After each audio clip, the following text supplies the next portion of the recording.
আল্লাহ আল্লাহ তুমি আমার শালাক ভিক্ষা দাও আল্লাহ আল্লাহ আমার শালাক ভিক্ষা দাও। দুহাত তুলে খোদার আরশে প্রার্থনায় শিশু সাজিদের মা। দোয়া আর আহাজারিতে পার হয়েছে পুরো রাত সকাল, মেলেনি সন্তানের সন্ধান।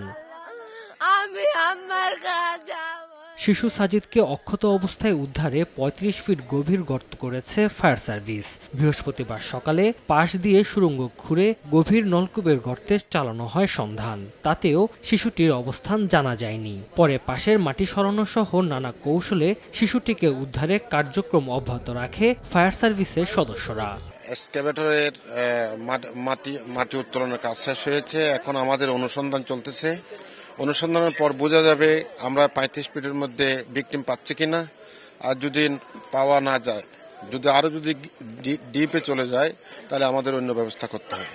ফায়ার সার্ভিস বলছে নলকূপের গর্তের গভীরতা ১৫০ থেকে ২০০ ফুট। এর ভেতরে যে কোনো জায়গায় আটকে থাকার সম্ভাবনা আছে শিশুটির। ১০০-১২০ ফিট হতে পারে, বাট আমাদের ৬ ইঞ্চি ডায়া বিশিষ্ট পাইপটা ১২ ইঞ্চি ডায়ার গর্তের ভিতরে কেন গেল না, এটা আমাদের একটা বিষয় আর কি। আমরা ওই পর্যন্ত যাওয়ার চেষ্টা করছি এখন।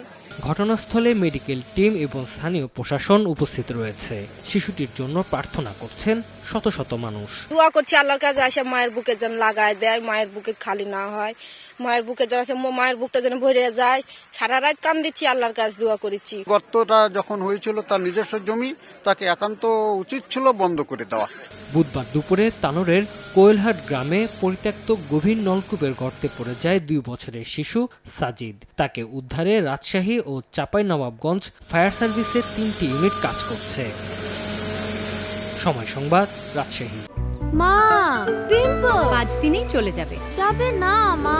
যাক, নিমের ৫ অংশের পাওয়ারে ৫ দিনেই দূর হবে পিম্পল।